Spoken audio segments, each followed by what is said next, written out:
We will talk about the entropy change, and this is our last chapter, number 7. And we were over here last lecture when we talk about, you said, you see, this is the question number 2, which we solved last time.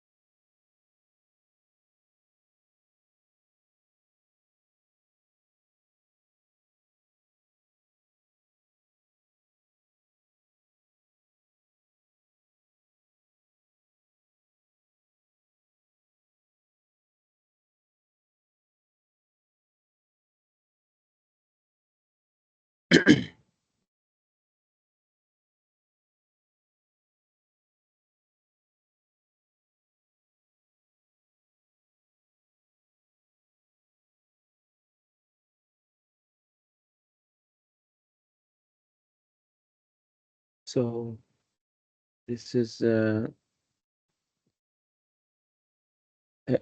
I mentioned about the entropy, when the entropy, which is the criteria for checking whether the system is going towards the disorderedness um,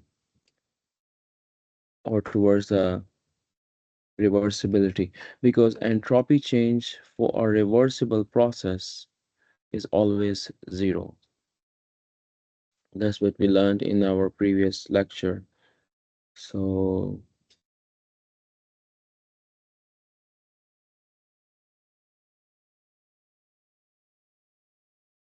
let's see. I would like to see if somebody has questions about it. Okay. Okay, now,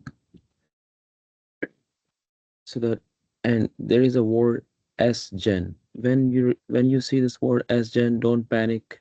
Sgen is nothing but entropy generation.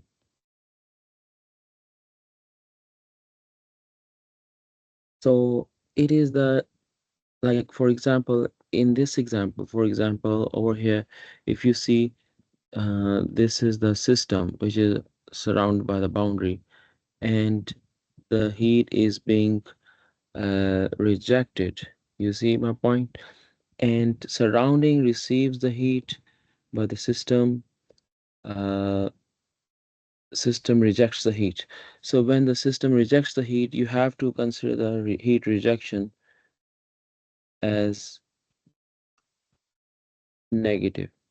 So for the system, Q over T would be negative. For the surroundings, Q over T will be positive. And S gen would be the summation of system and surroundings. For the system, this is negative 2K, because as I mentioned, when the heat is being rejected, you will consider the negative sign. And heat is being supplied to the surroundings, you will add this positive.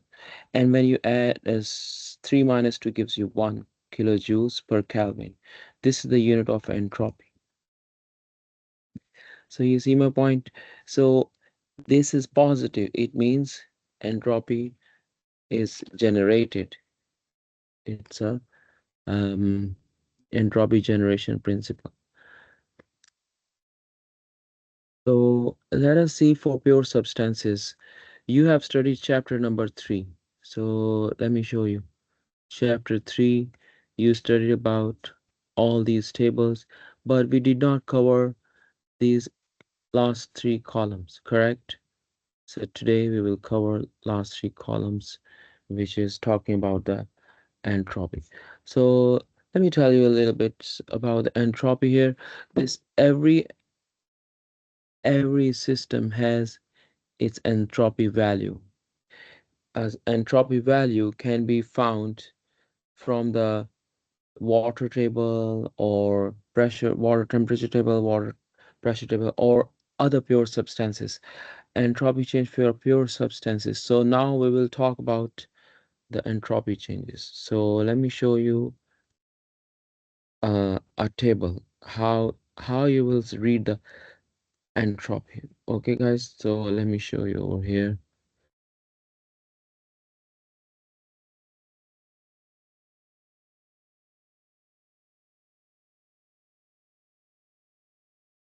Water table.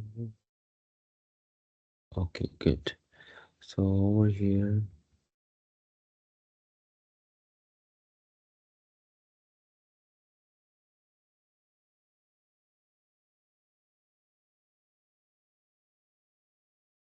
For example, a system has temperature 25 Celsius, and system contains the fluid as water under consideration, and you are required to find out the change in entropy of the pure substance. Water is a pure substance, so you will be given such questions in the homework problems, and this homework problem you just have to focus rather than submitting the problems. You just have to focus or practice those problems, which is homework number 8. So now let us see. We already know about this. This is a liquid line, this is a dry line, and this is um, entropy on the x-axis, temperature on the y-axis, and the pressure lines are, these are the pressure lines, these are the volume lines, which are steeper slope as compared to the pressure line. Okay, now this is just an overview. We will solve some problem and it will be more clear to you. So let us solve one problem here. Problem.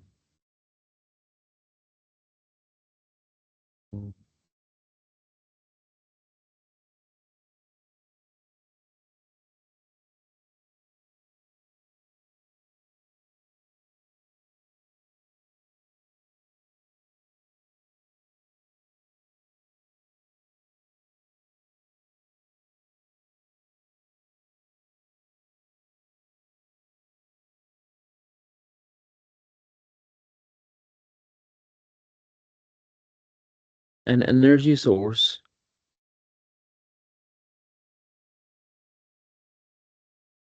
So for example, this is a source. It is at temperature, I would say TH, usually source is at a high temperature, 1000 Kelvin. Heat, transfer heat to a completely reversible heat engine. This engine transfers heat to the sink. So this is a sink, and while it is transferring heat, we perform the work output out of this heat. So the heat is being rejected from the rejected to the sink. So TL is 300 Kelvin, and how much heat must be transferred from the energy source to increase the entropy? So we have to find out QH. And we know the formula for delta S H equals to QH over TH. This is the formula. And similarly, delta SL QL over TL. Now, when does this is, so let us see. So entropy change. So I'm gonna use this equation number one. This is equation number one, which is let me write it down. Increase the entropy. So delta SH equals to minus delta SL.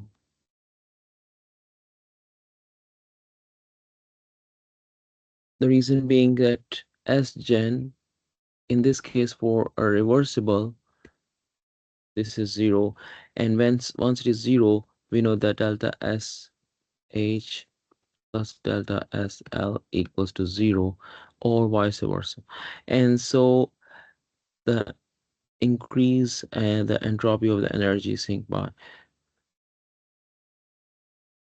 so this is 20, so it is negative 20.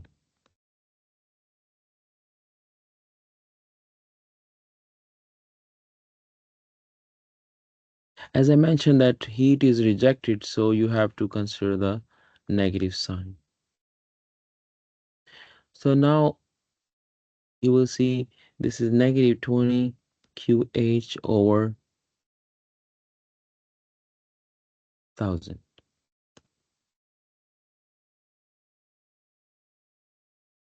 So it will be negative 20,000 kilojoules. So that's the heat being rejected to the sink.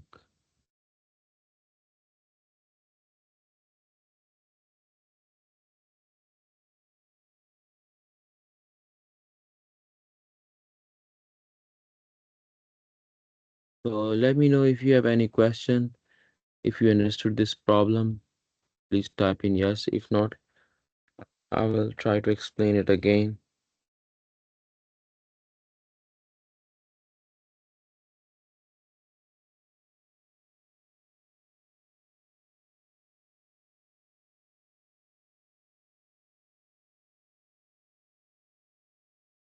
Let us do one more problem here, and this will clarify a few more things to you guys.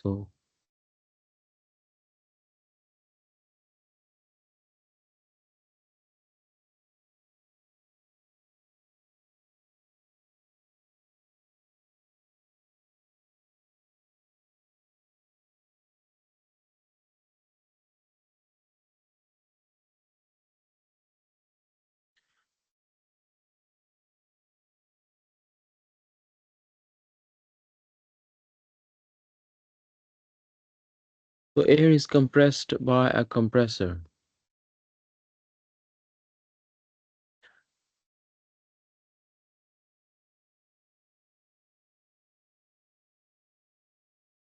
So the compressor W dot in kilowatts from pressure P1 to P2.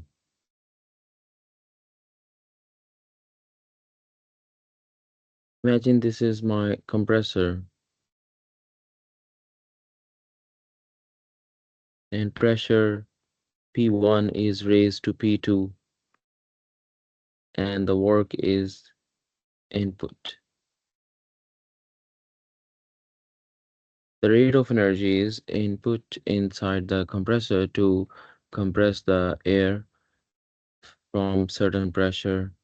Air is maintained at a constant 25 degrees Celsius.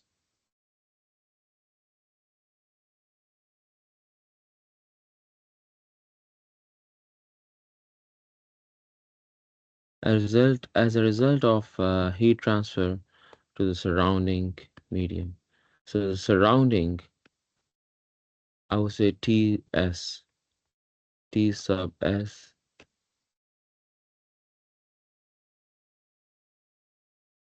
determine the rate of entropy change in air.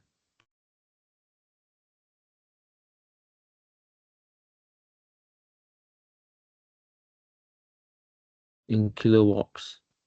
So you have to find out the rate in kilowatts. So you know that first law, energy balance.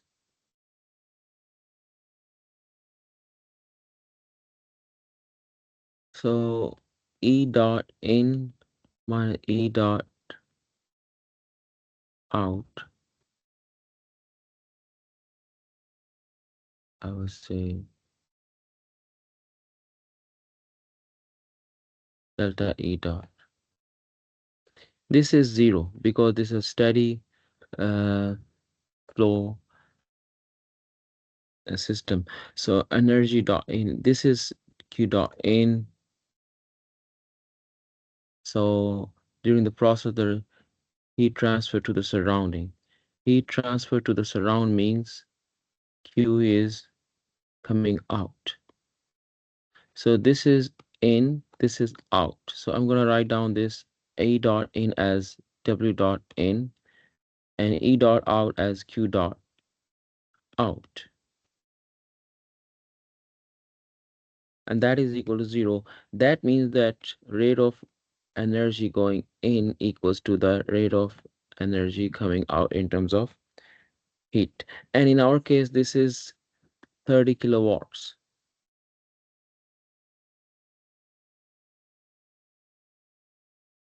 And you know the formula. So, so the formula for the entropy, it is change in entropy, it is Q over T, but we are considering the rate, so you will do like this. And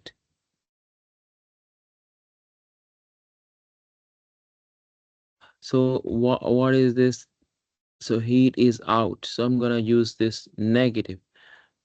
So heat rejected as negative sign. Rejected. That's why negative sign. Q dot is 30 divided by temperature. So here the temperature should be written in Kelvin.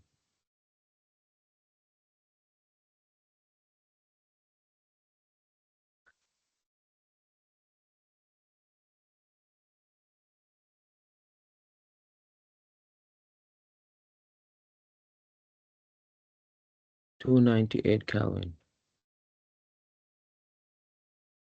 So if you do the math, do you get this answer? Minus 0.101 kilowatts per Kelvin. Please confirm that you get the same answer.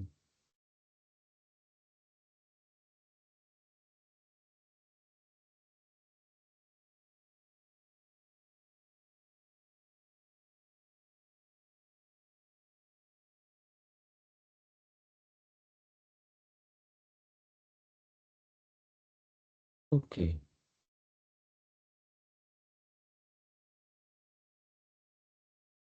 Now let us do one more problem.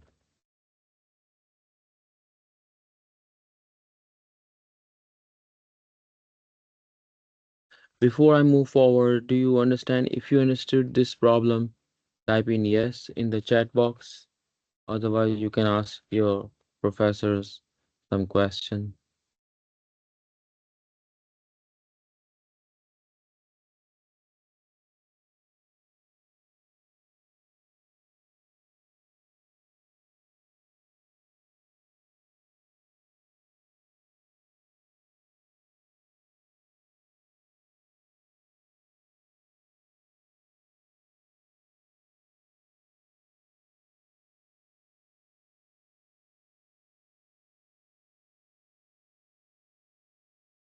So let us do another problem.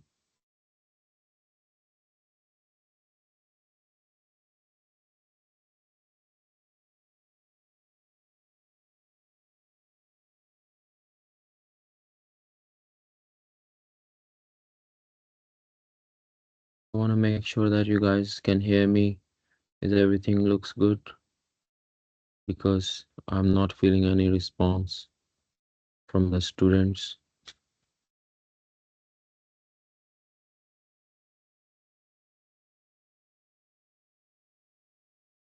Okay, one student responded, Carter. Okay, thank you. So let's do this problem. Problem number 32.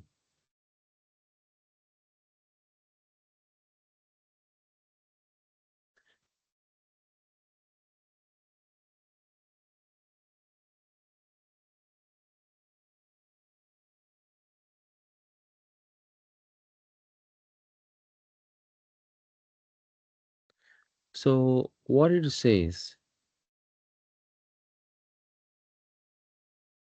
a well insulated rigid tank. So when it says rigid tank, it means the volume is constant.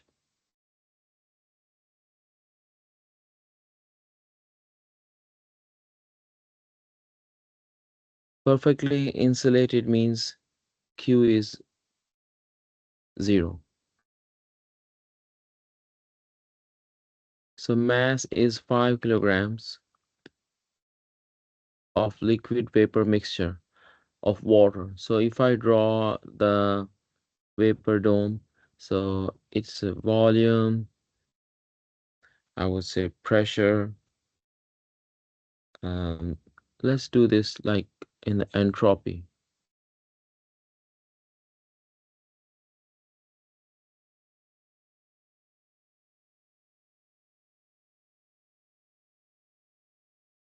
This is pressure line, and the volume line, as you can see in this slide, this volume line is a little bit steeper. So you can draw the volume line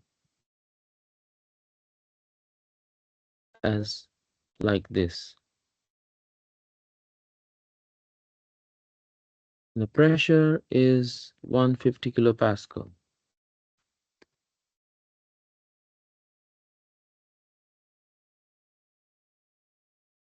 Initially, 3/4 of the mass is in the liquid phase.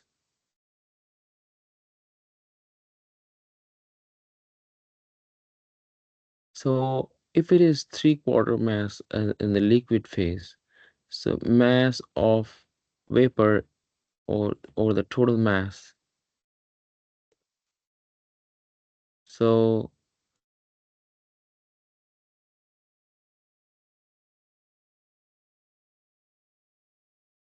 1/4 over 1.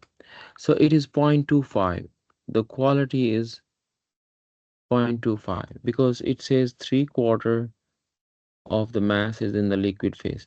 And electric resistance heater placed inside the tank now turn on and kept on until the liquid in the tank is vaporized. So now we are turning this, so I would say it comes over here from initial state point to final state point. So this is, I would say V equals to VG.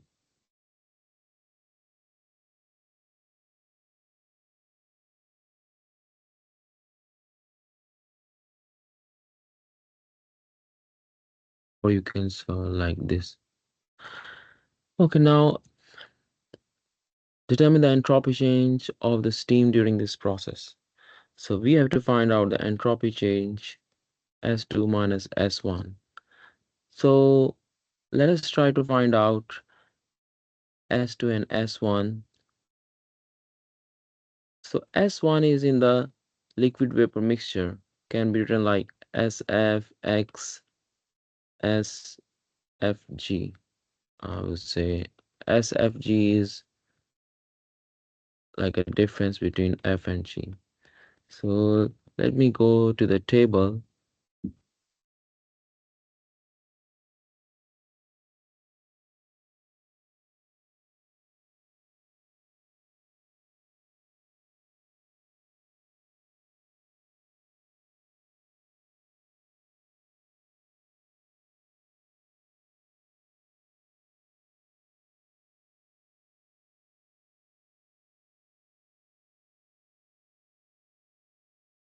So this is little blurry, but you can see our interest is 150 kilopascal. This is a pressure table for water.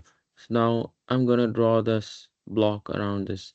So this is my concern. So these three values are my concerns. This is my SF. This is my SFG. So let me write down here. I'm gonna write down.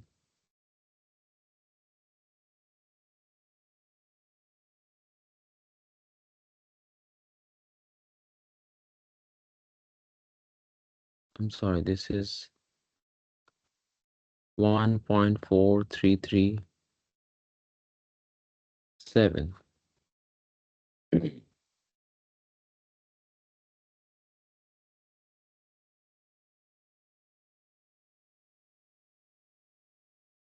The other one is, this one is 5.7894. And if you solve for this, you should get 2.88 kilojoules per kilogram Kelvin.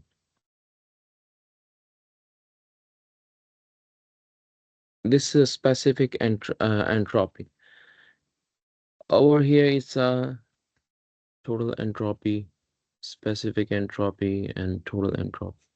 Okay, now we have found the S1 over here. We have found S1, and can we find S2? So let's find out S2. S2 is located at Vg.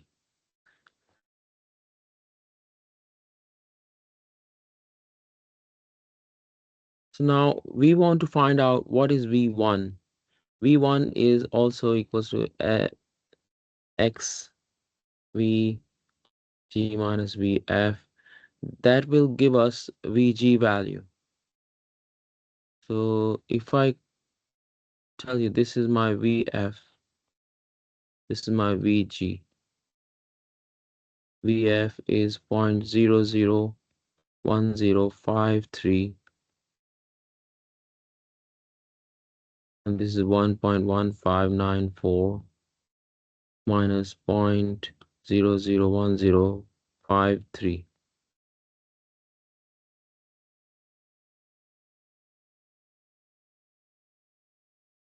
So that will give me the specific volume as 0.29065 meter cube per kilogram. And remember, this is a rigid tank. Volume is constant. So whatever volume we have in the liquid vapor mixture, we have the same volume in the dry vapor line. So this is equal to V2. So you have to see.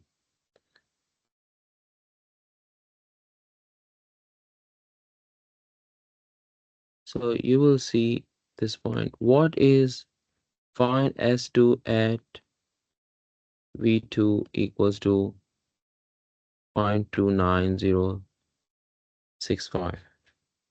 So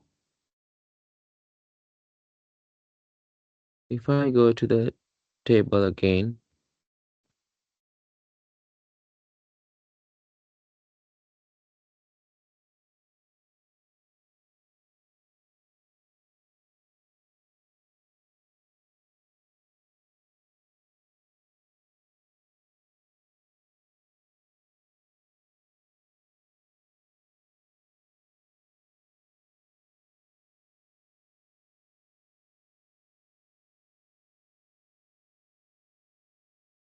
so look at here. So we have to look at the Vg, which is 0.2906. It's very close. So this is my Sg. Sg is S2, correct? Which is S2 equals to Sg, which is equal to 6.7322 kilojoules per kilogram Kelvin as a specific. So the formula states over here delta S S2 minus S1. Delta S equal to S2 minus S1, and this is in kilojoules per kilogram. But they're asking us about the entropy change, the not the specific entropy. So we need to multiply by the mass. If you look at this slide, this is the specific entropy, and this is multiplied by the mass to find out the total entropy of the system. So I'm going to write down the mass is given. Look, the mass over here, it is 5 kilograms water. So S2 is 6.7322 minus S1. What was F? S1 2.88.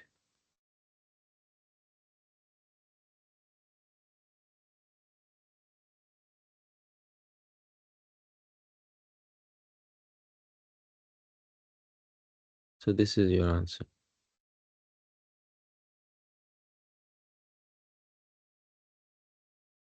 So have you understood this problem? Please type in yes if you have. Otherwise, you can ask your professor the question.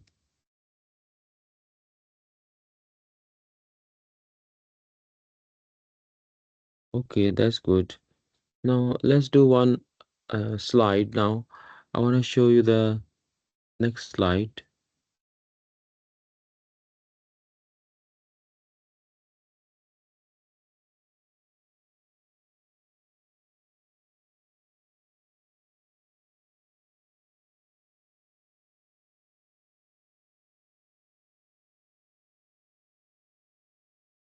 So what happens in this slide? It is telling us that isentropic process, the entropy remains constant. So the net change in entropy is zero in isentropic process. And I mentioned many times, what does isentropic mean? That it is perfectly insulated. No heat transfers into the system or out of the system. So this is reversible adiabatic process. And we want to have, ideally we want to have such a system where there is no heat transfer. Heat losses are minimum. But in reality, we would see that it is very tough to have a perfectly insulated system because of the temperature difference. Okay, so let me show you the next slide.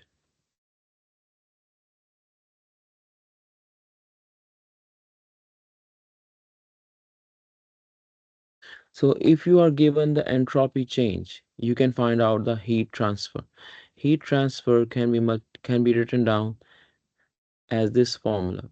So if I give you delta S and temperature, you can find out heat transfer from the system or to the system, because we know that delta S equals to heat transfer divided by the temperature at which the heat is being transferred. Now this is a, you can also represent, remember, H is enthalpy is a function of temperature, so we can replace T Kelvin by H, and this sometimes it is very useful, like you would see in the coming diagrams, coming problems, that the Mollier diagram, when we replace the y-axis as enthalpy, this is known as the Mollier diagram. And this is very useful. Why? Because I tell you why. You will solve such a problem in which you will be able to find out the, suppose, the efficiency of the turbine. It will solve such a problem here.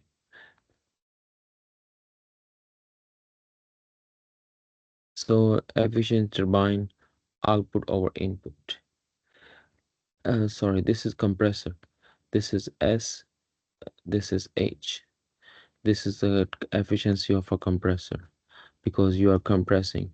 This is P1, this is P2. The upper line is higher. P2 is higher pressure than in the turbine. What happens? The pressure decreases.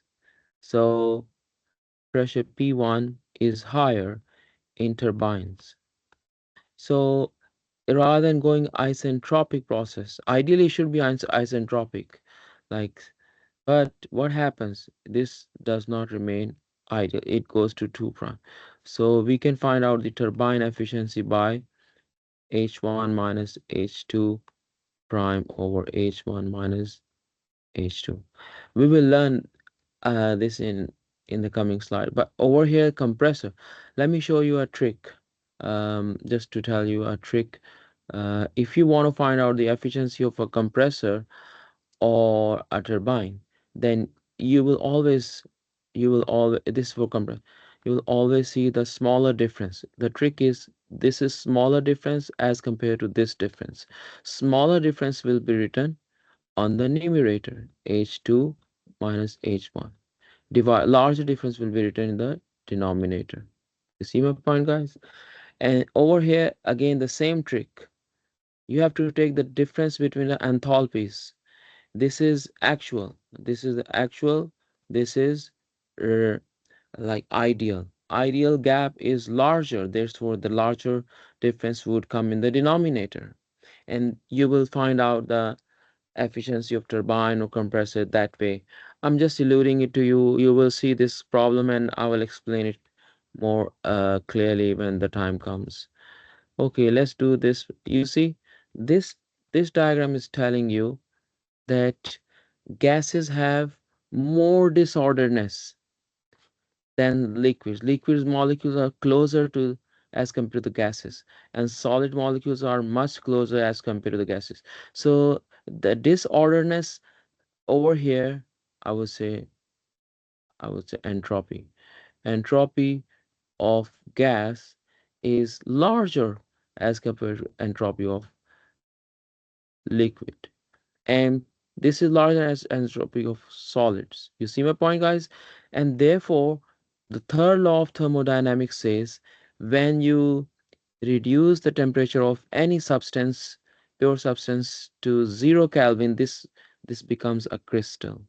Like even if you reduce the temperature of water to temperature to 0 Kelvin, the water will become a crystal.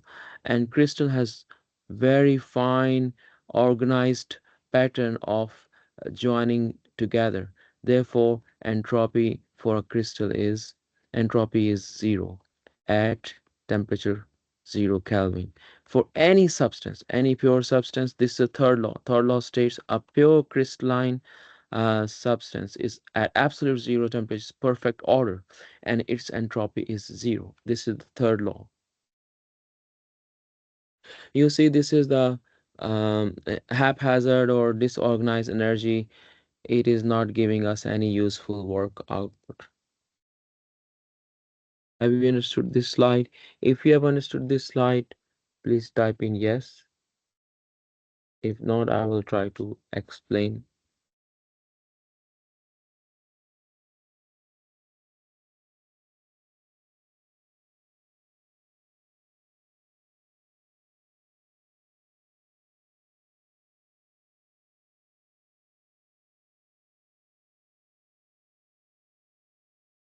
So this is again telling us that when there is a heat transfer, heat increases, then disorderness increases, and that entropy increases.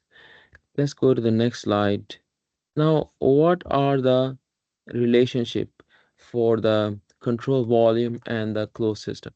You see, this is closed system. No mass can enter or leave this closed system, but this is open system, or we call this as a imaginary boundary, and the mass enters and leaves the system.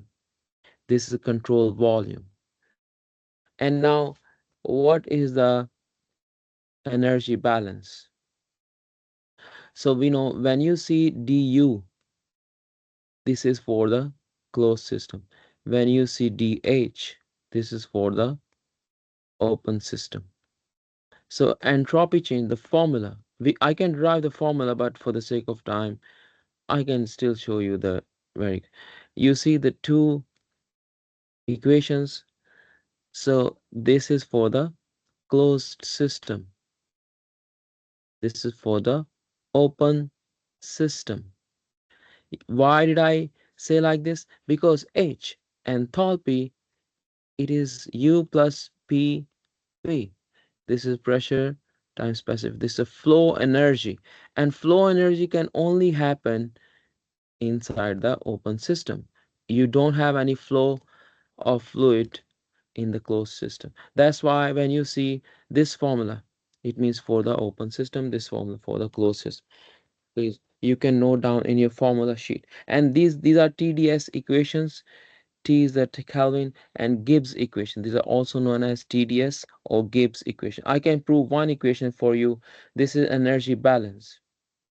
Okay, imagine this is heat going in, work coming out. So you can write down. And you know that we study that change in the or heat transfer, it is accompanied by small change of, it's a very small change of heat transfer it carries with it.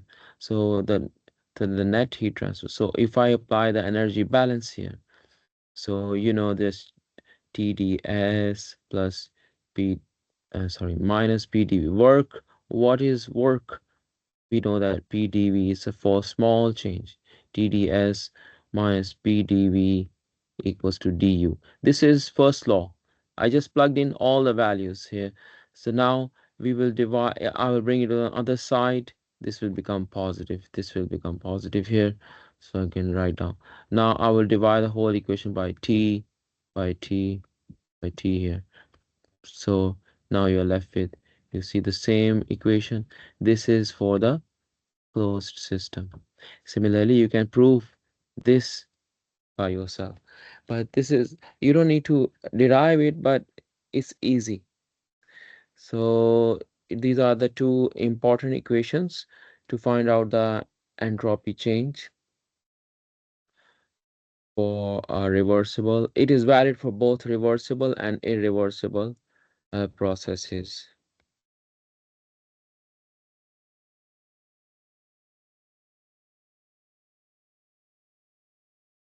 So, so for liquids and solids, we do not have any C specific heats at constant pressure, constant temperature. So therefore we say just is C. But for gases we say specific heat at constant pressure, specific heat at constant volume, and that's it. So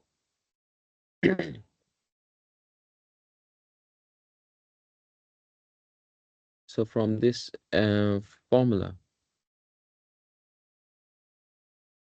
so ds equals to du over dt, because dv equals to 0, when so we are left only with this term for the liquids and solids, and ds is for the overall chain. This is equal to final minus initial, and c constant, c is the function of temperature. C is usually higher for a higher temperature, and when you do the integral, you get ln t over t2 over t1. So this is also true for isentropic processes.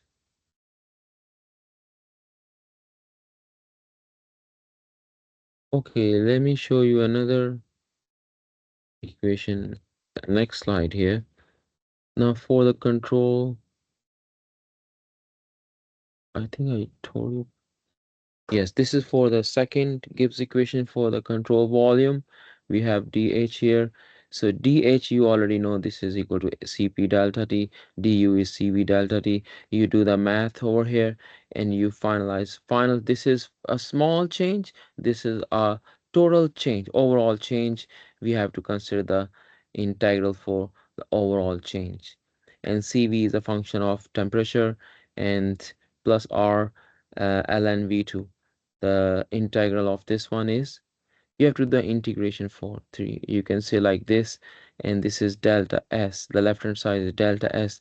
The right hand side is just, we are not integrating this portion because this is also variable. I'll keep it like this, but here we can do the integration easily.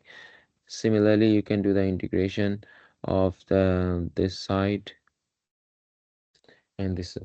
So this is, when you see the ratio P2 or P1, it is usually for the control volume, or you can apply for both cases. We will solve the problem and I will explain it over there more clearly. So with that, I'm going to end the lecture here, and I will start from here. And what I'm gonna do, I'm gonna make some small videos rather than meeting again on real time, because time is short. So I will complete some problems. Do you agree with me? Should I make some small videos for the problems and share it with you, or should I have a complete lecture, one more lecture? What do you suggest, the professor?